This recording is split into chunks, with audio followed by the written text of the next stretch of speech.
Peter said they were coming to church, so they might be here for church. I'm sure this.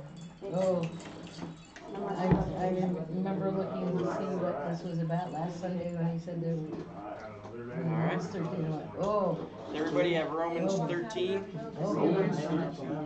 Well, welcome back everybody to Growth Groups. It's been quite a while since we've done this, several months, right? But providentially we are in Romans 13. It's interesting that we're going to be covering this topic considering everything that's going on in the world right now. Yes. God's word is alive. So yeah, this is definitely an area of some controversy.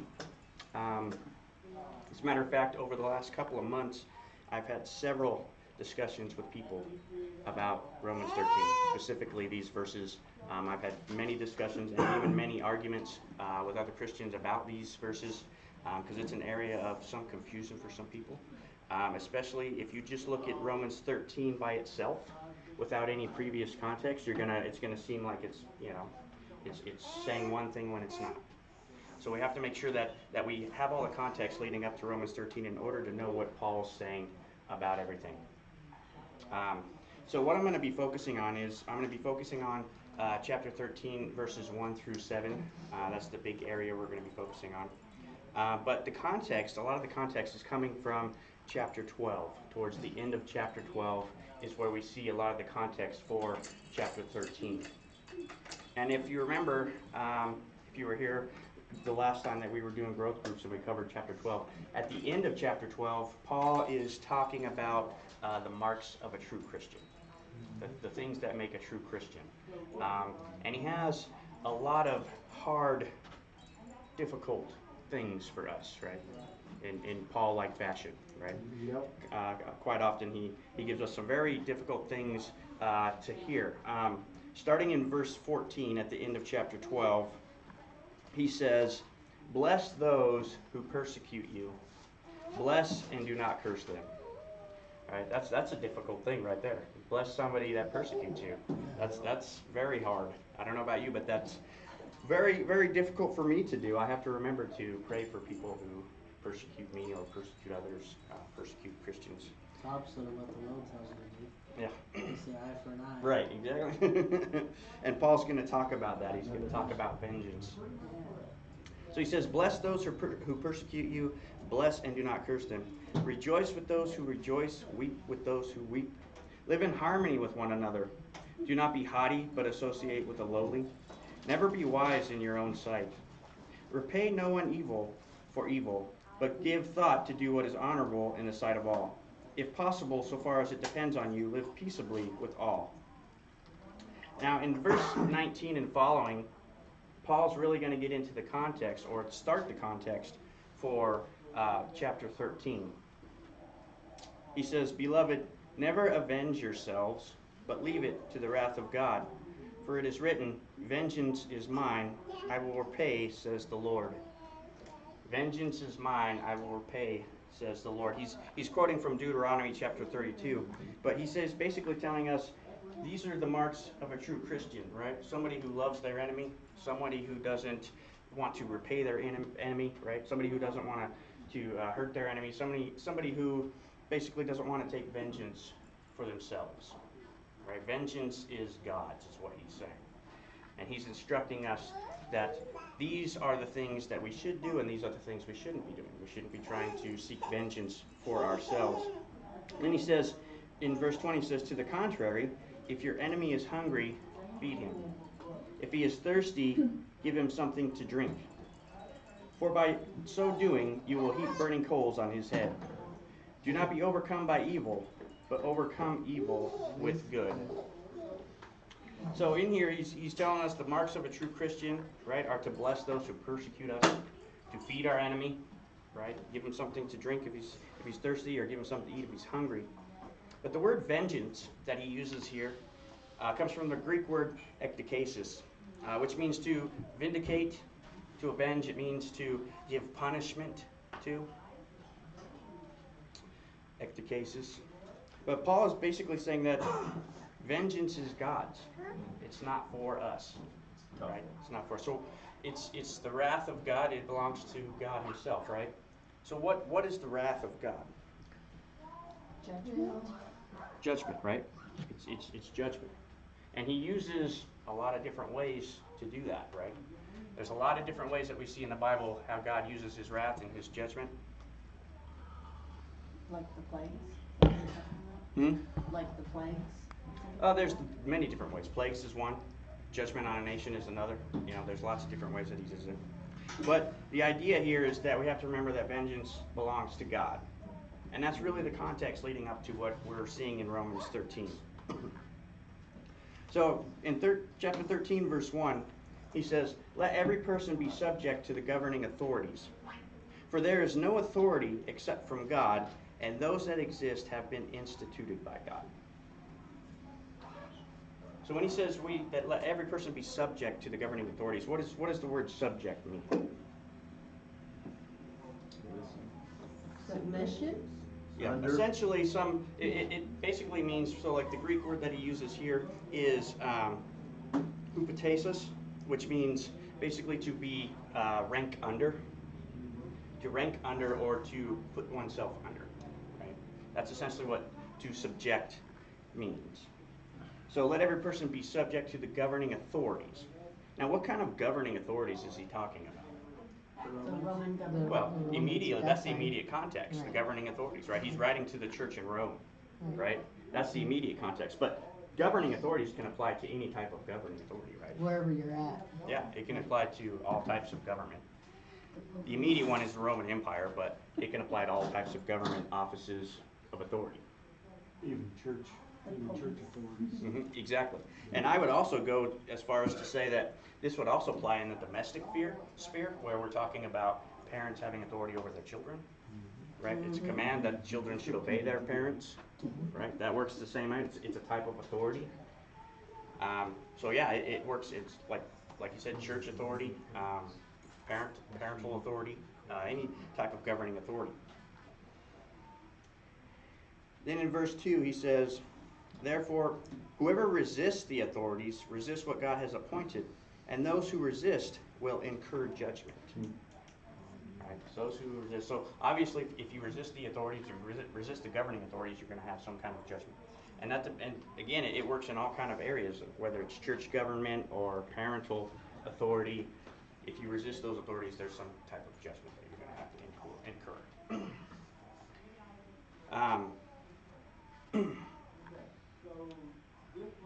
So he says in verse 3, "For rulers are not a terror to good conduct, but to bad." Now, this is an interesting thing that he says here, and I want to kind of touch on this a minute. So he says, rulers are not a terror to good conduct, but to bad. So, as you can see, this is kind of a loaded statement. It has a lot of assumption here. When he's talking about good and bad, what standard is he talking about? What standard of good? His standard. He's talking about biblical standard of good and bad, right? He's not talking about some atheist or pagan idea of good and bad. He's talking about a biblical standard of good and bad. That's one of the things I always like to point out when I'm having a discussion with somebody about these verses, is I ask them, what kind of standard is Paul talking about? Because if a government becomes corrupted and starts to say that evil is good, right? Is Paul telling us that we should just blindly follow these people? No. No, of No. course not. Absolutely not. He's already assuming a standard when he says these things. He's already assuming the biblical standard of good and bad. So he's not contradicting the rest of Scripture. Then he says, "Would you have no fear of the one who is in authority?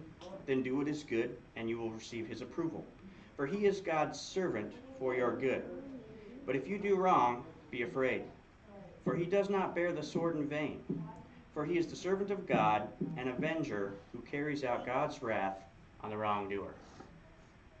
So now Paul is telling us not only the necessity of government, but the purpose of government. He just told us that we're not allowed to, we shouldn't be avenging ourselves. And now he's telling us that the government exists for that purpose. That's why the government exists. That's its sole purpose, is to avenge to avenge us, or avenge to punish the wrongdoer. It wields it wields the sword of God's wrath, so to speak.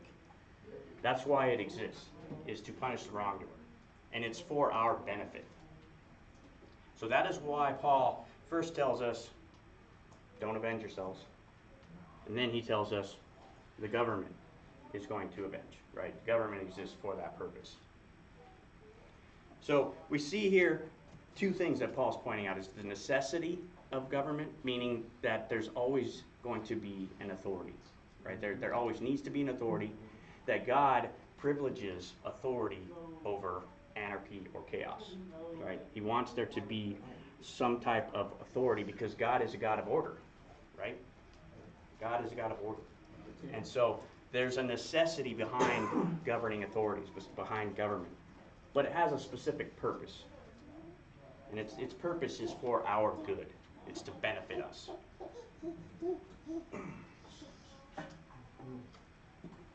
You know, I just gotta add this. Sure. John Knox. John Ah. Knox was a. I'm going to be talking about him in a I'll let you minute. go. I'm going to let you go ahead. Is that Don Knox's brother? No, he's a little older than that. He's Okay. kind of a silly dude. Isn't I figured you probably had it in there. I'm going to be I'm gonna bringing let up you go John ahead. Knox specifically, yes, definitely. So, all right. Yeah, so he is a servant of God, an avenger who carries out God's wrath on the wrongdoer. That is why government exists. That's its sole purpose. Verse 5, he says, therefore, one must be in subjection, not only to avoid God's wrath, but also for the sake of conscience, right? That's why we are to, be subjected to the governing authorities so that we do not incur that kind of judgment, so we don't get God's wrath upon us. And that's why we subject ourselves to the authority. But not just for the sake of that, but also for the sake of our own conscience, right? Keeping ourselves in check, not going into sin, those kinds of things.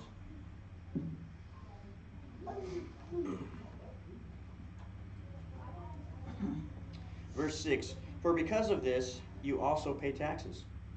For the authorities are ministers of God, attending to this very thing. So basically what he's saying is you pay taxes because that's what keeps the government going. That's what keeps the government in existence, to do its job, basically. Right? That's why we pay taxes, so that it can do its job by punishing the wrongdoer and being a benefit to the good, those in good conduct. So that's why we pay taxes.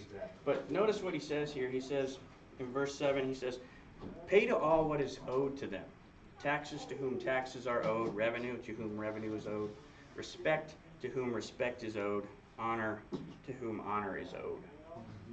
So notice he qualifies the statement by saying, to those who are owed. He doesn't say just blindly pay taxes. Just pay. Just pay it. He's saying paid what is owed. Yeah.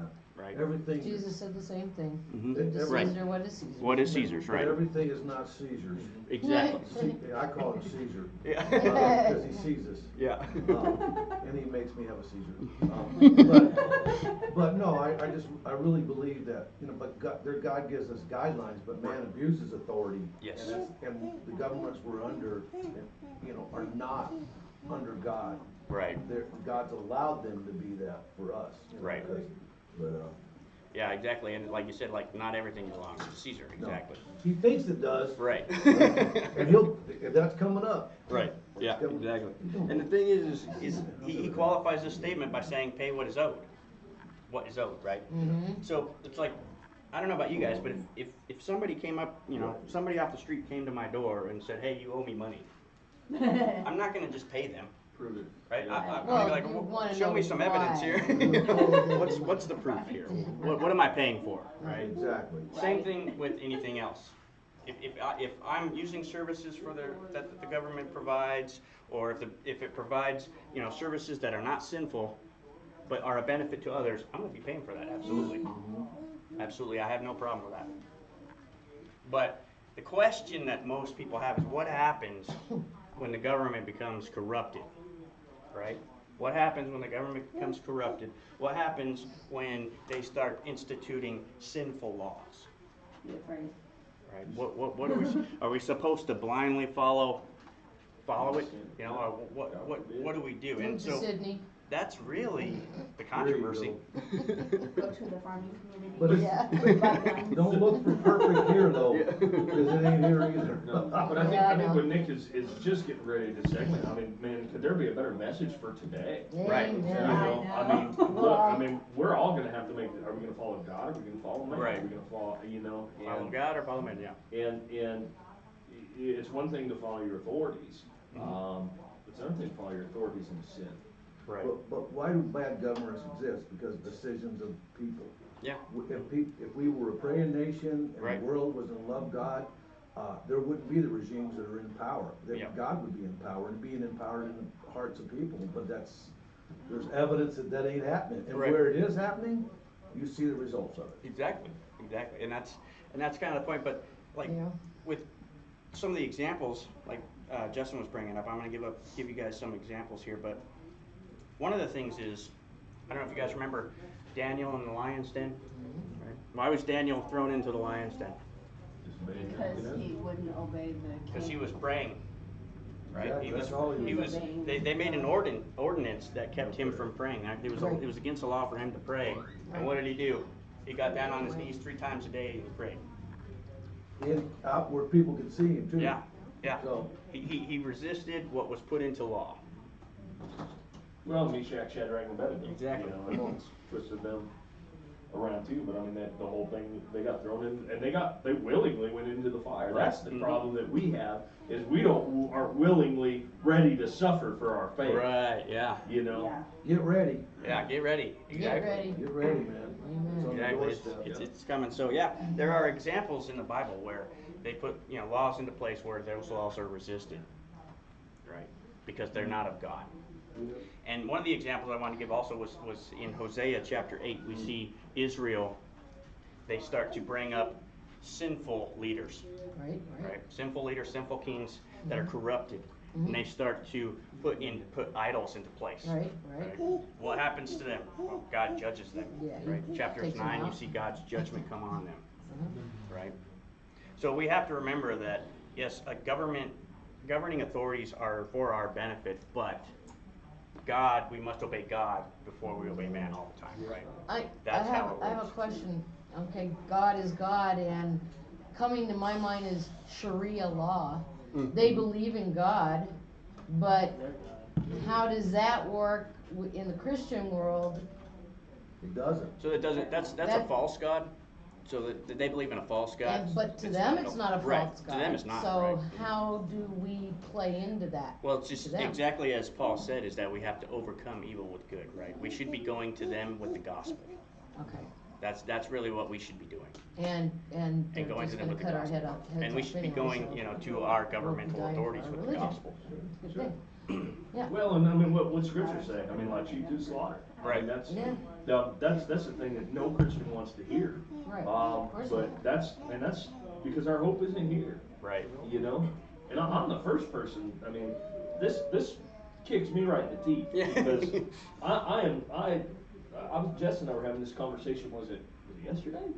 Anyway, it just, that's, when it comes to stuff like this, my retaliation, number one, I got more guns than you. Yeah. I got more tricks up my, you know what I mean? And that's my first, I mean, that's my natural, Mine as well. you know? Yeah, mine And, too. and it's not necessarily always scriptural. Yeah. You know? I remember, we saw Apostle Yeah, Paul the other yeah. night, and it just hammers you. Yeah. Like what he did under duress and what he went through, Mm-hmm. and what did he speak? And then he had to lead by example, and he did. Yeah.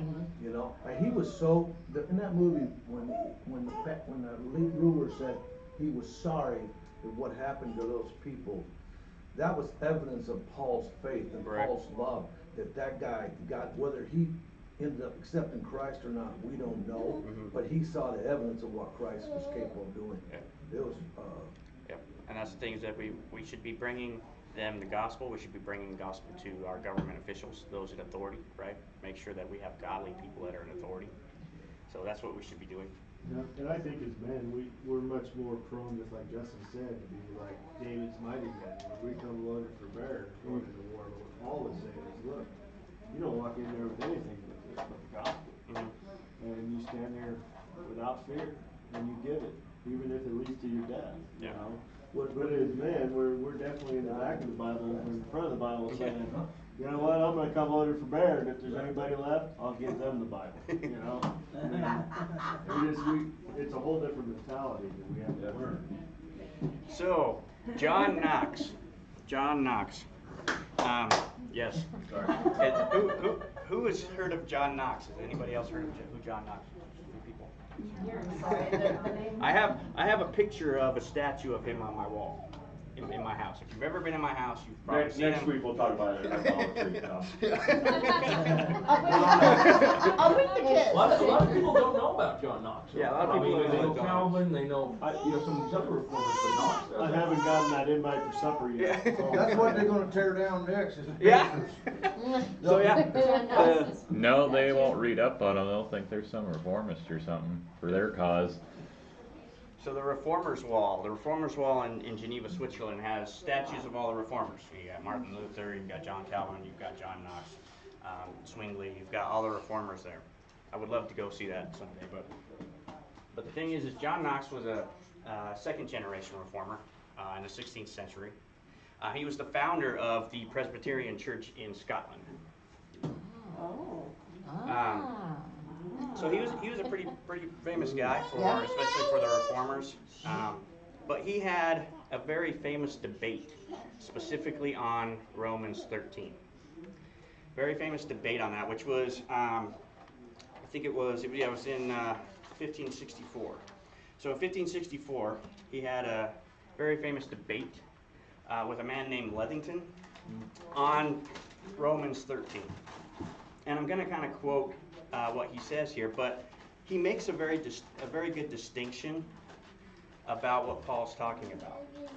And the distinction is, Paul is talking about governing authorities as a office or a position, right? And he distinguishes that from a person who holds that office, right? Those two things are different, right? There's an ordinance for a governing office, and there's a person who holds that office. Right.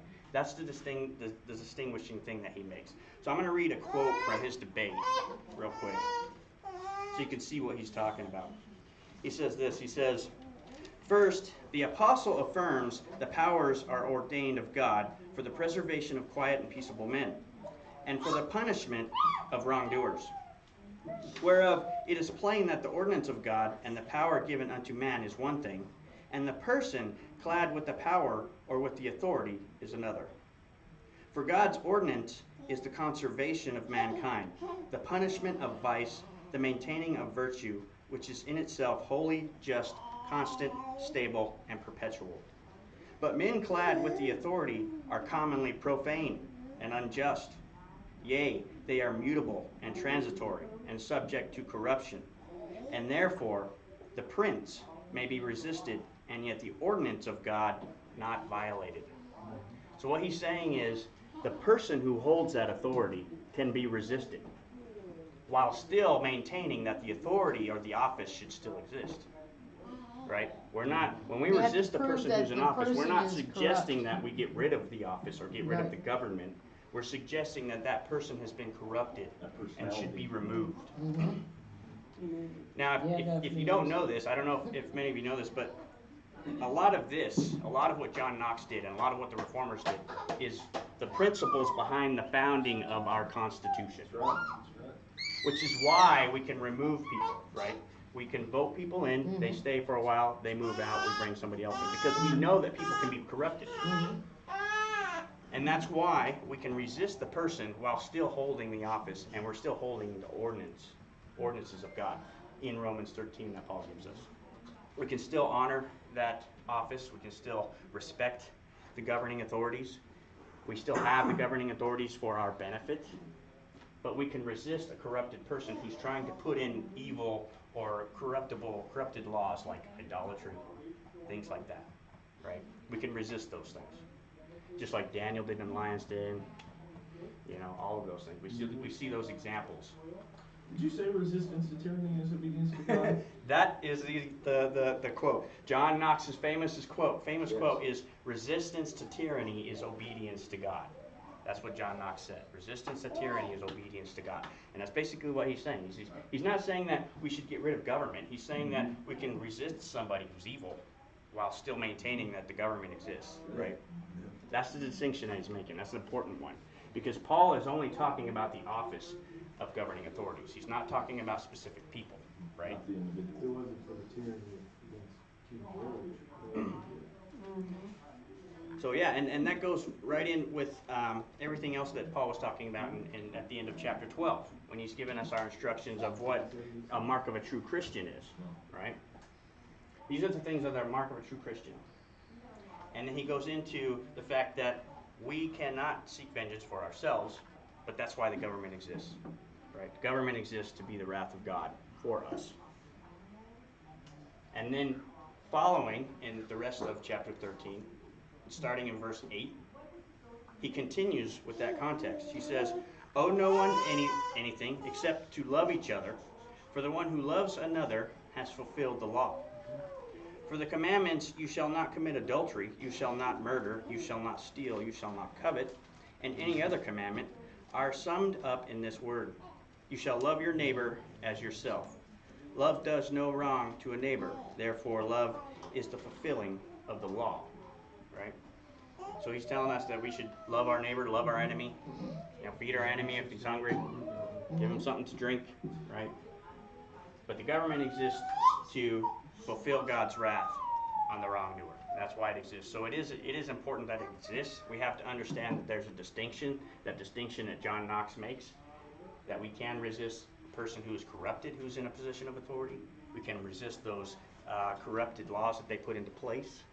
Those kinds of things, we can resist those things because we're always going to obey God first, right?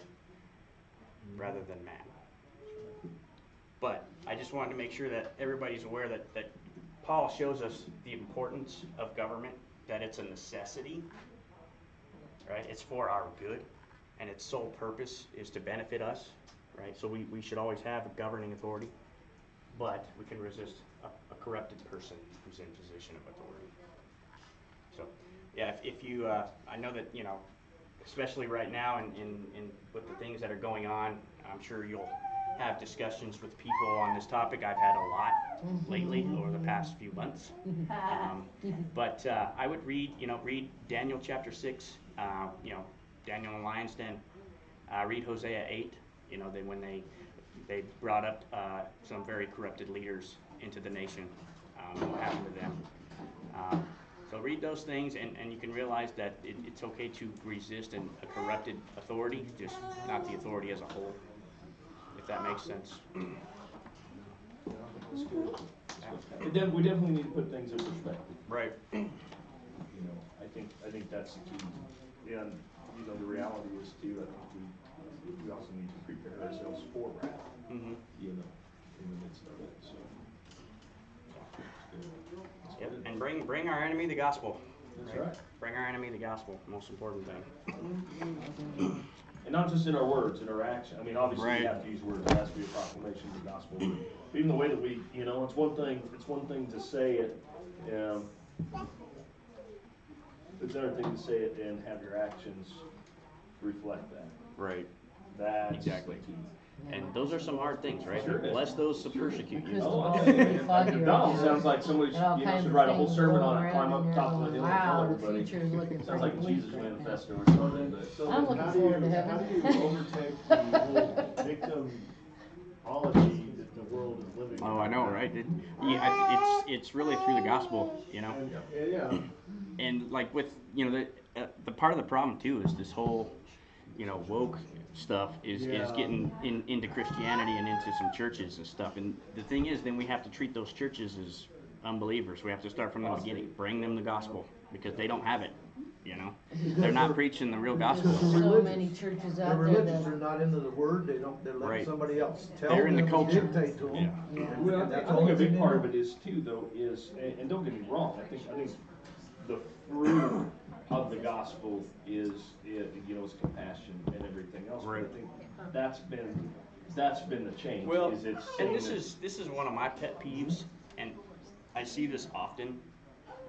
Churches start to become so busy doing the Lord's work that they're not reading the Word of They're God. doing ministry. They're doing ministry, you know, Not they're ministry. doing good things out there Sure. feeding the poor, they're doing it, but do they have the gospel? Is it rooted, exactly. Are they studying the gospel? Do they know what it says? Do they know what it means? Are they preaching that to others? You know, Right. that's the real thing. That's the key, Mhm. preaching it to others, But I've letting been a- other people I've been a part spread of the a word. church that was the opposite, where all we did was read the word Mhm. and never put it into action. Right, and there's gotta be some You balance know, there. and so, you know, to Yeah. see it from both sides. is Absolutely. just- You know, you can preach, but you might not read. Oh, sure. But Yeah. I think you gotta live it.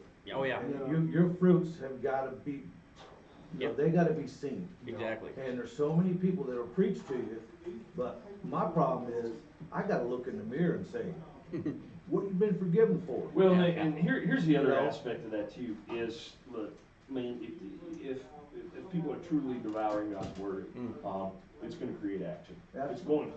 Yeah, it's gonna make them change. Absolutely, Yeah. I mean, it's going to produce fruit, the gospel Right. produces fruit.